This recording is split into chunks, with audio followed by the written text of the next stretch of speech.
دیکھتی رہیے اٹک Broad cost. رسول الکریم اما بعد اعوذ باللہ من الشیطان الرجیم بسم اللہ الرحمن الرحیم۔ جناب شاہد غفور پراچا صاحب، صدر انجمن تاجران پنجاب راولپنڈی، جناب شیخ حفیظ صاحب، صدر کینٹ جناب ظفر قادری صاحب، جناب رفیق بھاٹیا صاحب،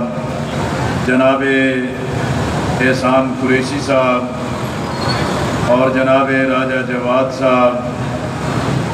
قائدین محترم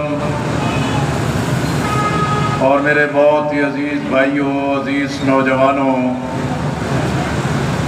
اور میری بہت ہی محترم بہنوں، بیٹیوں، عزیزوں،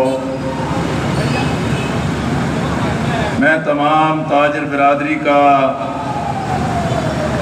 اور ان کے قائدین کا شکر گزار ہوں کہ وہ یہاں تشریف لائے ہیں، ہمارے حوصلے بڑھائے ہیں اور دھرنے کے شرکاء کو ایک ولولہ اور آپ نے ایک عزم اور حوصلہ دیا ہے، اور میں آپ کو یقین دلانا چاہتا ہوں کہ جماعت اسلامی کا یہ دھرنا جو آج 12 دن سے جاری ہے، اور الحمدللہ اس دھرنا کی سب سے بڑی کامیابی یہی ہے، اس کے مقاصد عظیم ہیں اور اس کے عزائم پاکیزہ ہیں، اور ہمیں اپنے مطالبات میں عوام کی تائید حاصل ہے۔ پاکستان کی نصف آبادی خواتین کی جانب سے ہمارے ساتھ دعائیں بھی ہیں، اور پہلے دن سے مسلسل اس دھرنے میں ایک بھرپور ان کی شرکت ہے۔ پھر تاجر برادری، صنعت کار برادری، مزدور بھی، کسان بھی، طلبہ اور طالبات بھی، اور نوجوان الحمدللہ ایک بڑے جذبے اور ولولے کے ساتھ اس دھرنے میں شریک ہیں، اور میں آپ کو اختصار سے بریف کرنا چاہتا ہوں۔ جناب حافظ نعیم الرحمن،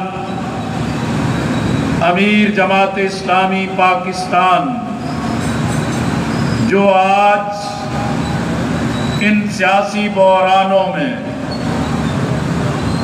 سیاسی محاذ پر نفسا نفسی کے عالم میں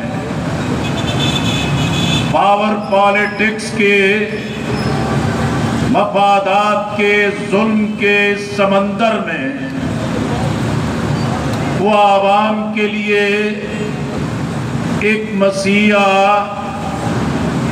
اور عوام کو ریسکیو کرنے کے لیے اس میدان میں نکلے ہیں۔ انہوں نے اپنی جماعت اپنے تمام مشاورتی اداروں کے سامنے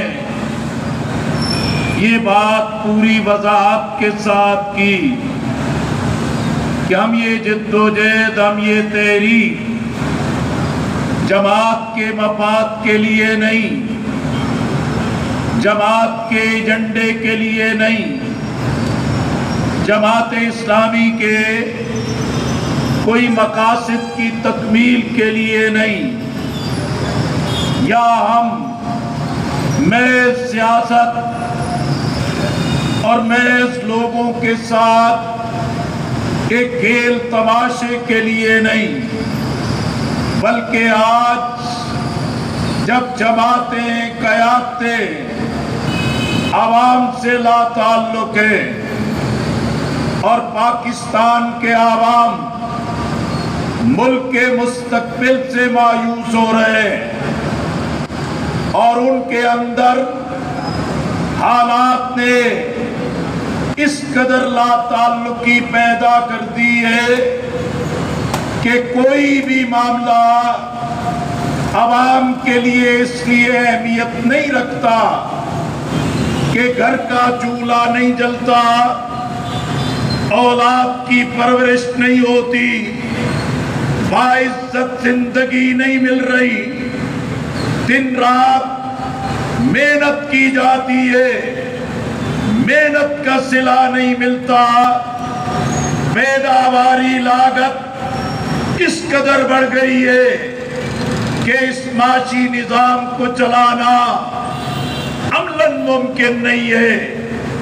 اس لیے میں تاجر برادری کو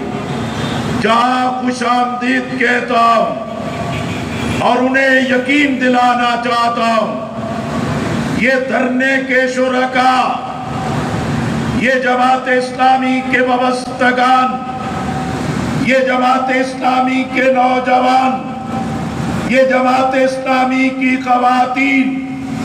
اللہ کی بندگی، رسول اللہ صلی اللہ علیہ وسلم کی اطاعت اور مخلوق کی خدمت پہ ایمان اور یقین رکھتے ہیں۔ اس لیے آپ کو ہم یقین دلانا چاہتے ہیں کہ انشاءاللہ جب یہ قدم اٹھایا ہے، انشاءاللہ اس کو پایہ تکمیل تک پہنچائیں گے، منزل تک پہنچائیں گے۔ اور میں کارکنان کے صبر و ہمت، ولولے جوش، استقامت، سماع و طاعت کو سلام پیش کرنا چاہتا ہوں۔ اور یہ صبر، استقامت، یہ ایثار بندہ مومن کی سب سے بڑی طاقت ہے۔ حضرت علی کرم اللہ وجہہ نے فرمایا کہ صبر ایک ایسی سواری ہے جو اپنے سوار کو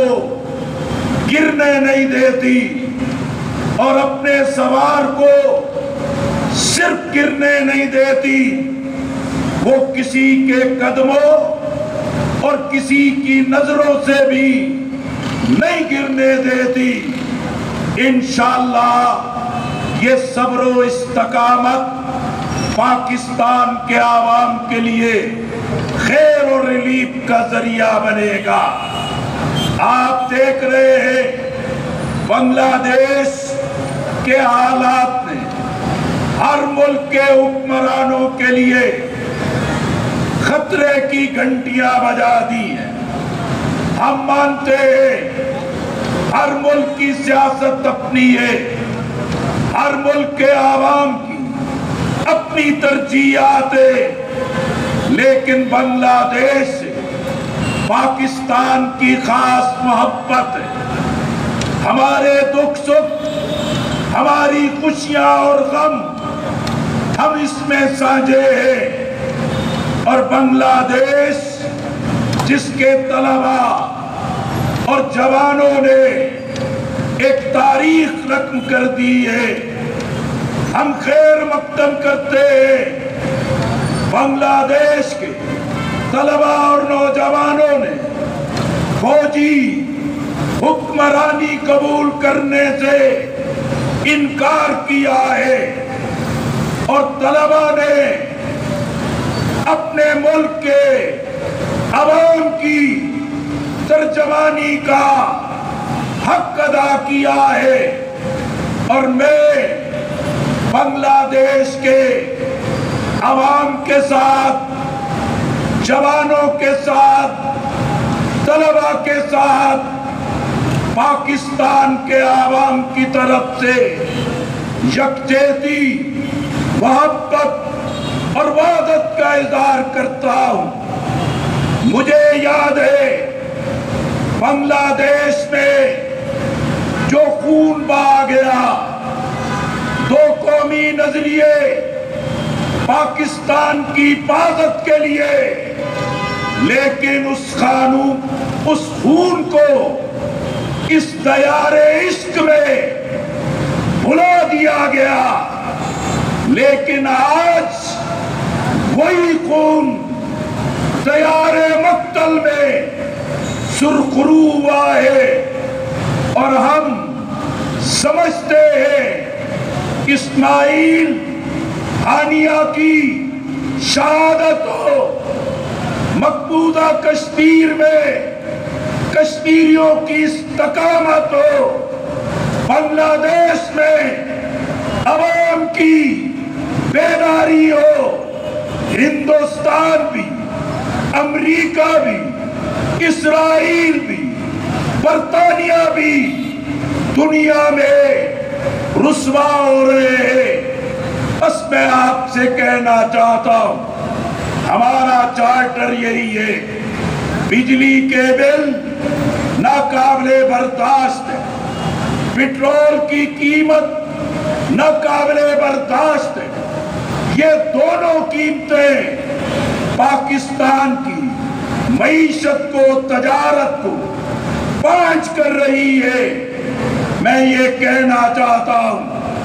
تنخواہ دار طبقے پہ اضافی ٹیکسوں نے صنعت پہ، تجارت پہ، زراعت پہ اور دکانداروں پہ یہ ٹیکسوں کا بوجھ ناقابل برداشت ہے۔ پھر آئی پی پیز کا اندھا کنواں پاکستان کے خزانے کو ہڑپ کر رہا ہے۔ ہم اسی چارٹر کے ساتھ اٹھے ہیں،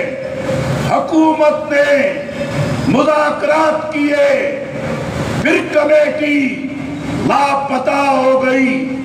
لیکن دھرنے کی کامیابی ہے، دھرنے کی طاقت ہے، دھرنے کا صبر ہے، دھرنے کی استقامت ہے کہ آج انہوں نے پھر رابطہ کیا ہے۔ حافظ نعیم الرحمن صاحب نے پھر کہا ہے، ہم مذاکرات سے انکار کرنے والے نہیں، ہم چاہتے ہیں پاکستان کے عوام کو ریلیف ملے۔ میں راولپنڈی کی تاجر برادری کا خیر مقدم بھی کرتا ہوں۔ مجھے یقین ہے اگر ضرورت پڑی، حافظ نعیم الرحمن نے پورے ملک کی تاجر برادری، صنعت کار برادری سے مشورہ کر کے ہڑتال کی کال دی تو راولپنڈی میں تاریخ ساز ہڑتال ہوگی۔ وآخر دعوانا ان الحمدللہ رب العالمین۔